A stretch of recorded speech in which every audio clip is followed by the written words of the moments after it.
to Senator Ricketts. All right, thanks. Senator Great. Ricketts. Thank you very much, Senator Capito. Appreciate that.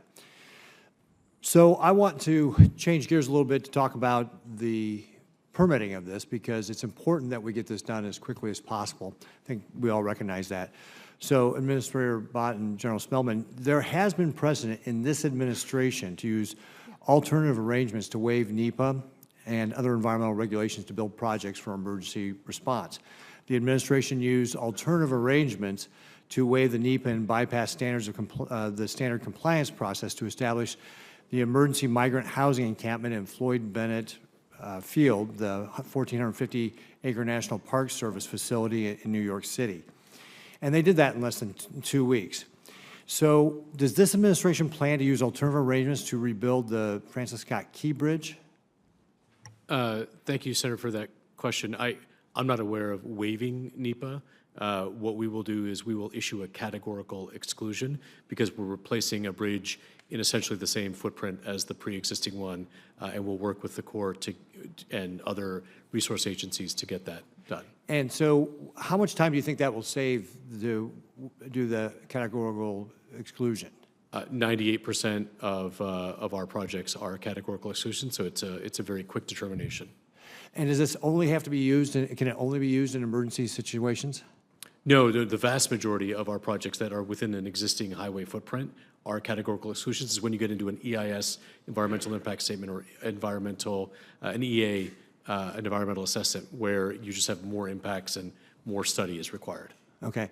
So, because I was actually just talking to a gentleman who represents the iron workers, and he was describing to me a situation, and we'll get to more details to follow up with you on this, but in Chicago, where they were just replacing a bridge, and he said it took like 9 years to get the permit on that, and obviously I don't have all the details on that. But theoretically, that could be used for a categorical exclusion too, right? That if it's just replacing a current bridge that's already there, you could use a categorical exclusion to save a lot of the time when trying to get the permit. Is that accurate?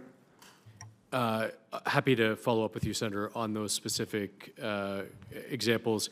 A lot of it just has to do with the I'll use the Cape Cod bridges as an example. Like there are whales in the canal that the Cape Cod bridges cross, and so there's an environmental impact on endangered species that could have an impact. So it just depends on the context of the bridge. Okay. And then you said you didn't have any knowledge of ways that you can waive NEPA. Is that accurate? Again, waiving NEPA is not something that you can't do that.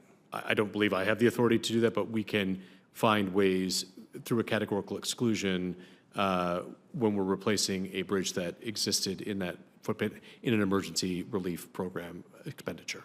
But even though you said it didn't have to be emergency to use the categorical exclusions? Correct. Okay. And then I want to go back to another question I asked earlier. When you changed the designation for the bridge to the interstate highway system, under what authority did you do that? Under the authority of the Federal Highway Administration. Like there's a process that we follow where the state says, we'd like this redesignated. It happens quite a bit. And we have to go through and say, here are the design exceptions that we would approve. So I would assume it's under Title 23. But there's a process. Did you follow that process for the Francis Scott Key Bridge? Absolutely. Okay, very good. Thank you very much. I appreciate it. Thank you. Thank you very much, Senator Cardin. Senator Ricketts, I want you to, I think Secretary Whitefeld is also taking steps to streamline the